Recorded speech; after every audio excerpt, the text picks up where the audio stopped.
Okay, this was the scenario sort from Thursday, scenario sort 1. I wanted to go over the answers with you so that it might help you think about how the reasoning is behind where these go before you take the quiz today.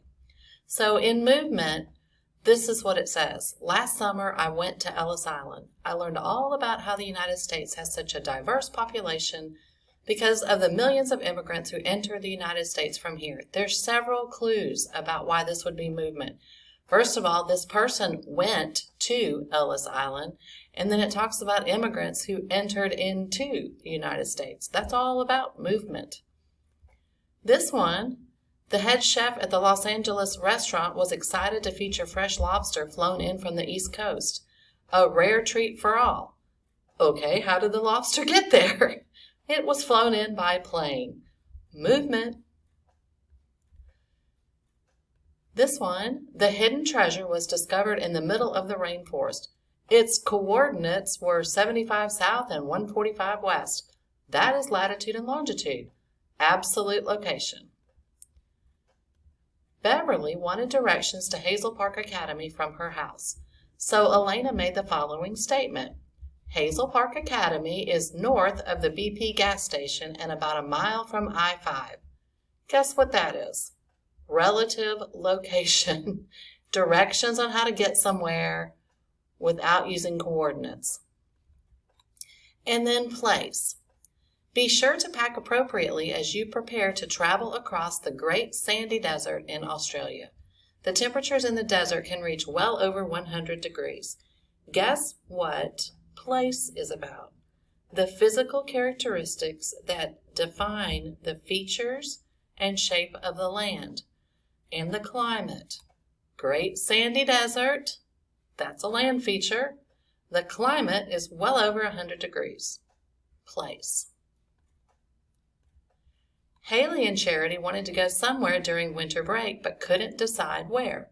Charity suggested that they go to Washington because they could see Mount St. Helens, land feature, and go to Starbucks for coffee every day since there is one on every corner.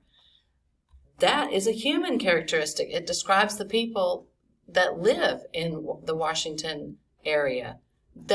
Coffee is from that area.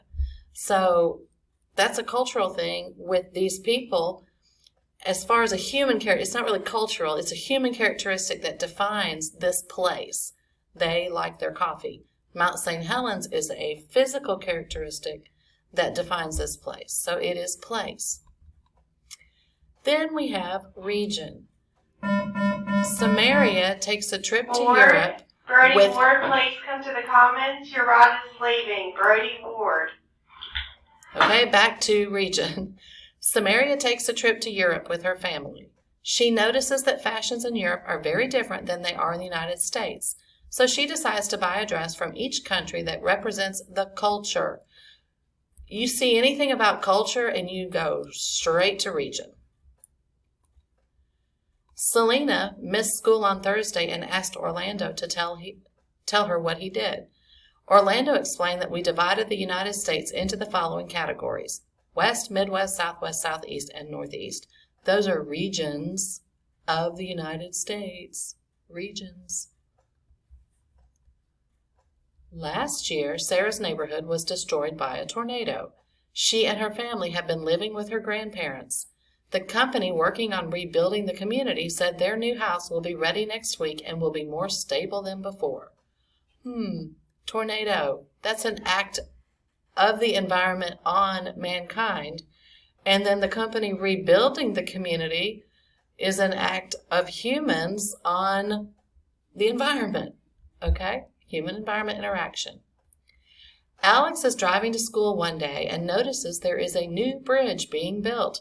According to the sign he passes, the bridge will help traffic, and therefore, once the bridge is complete, his trip to school will take less time.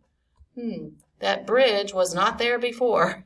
Humans interacting upon the environment. Okay, I hope this helps you.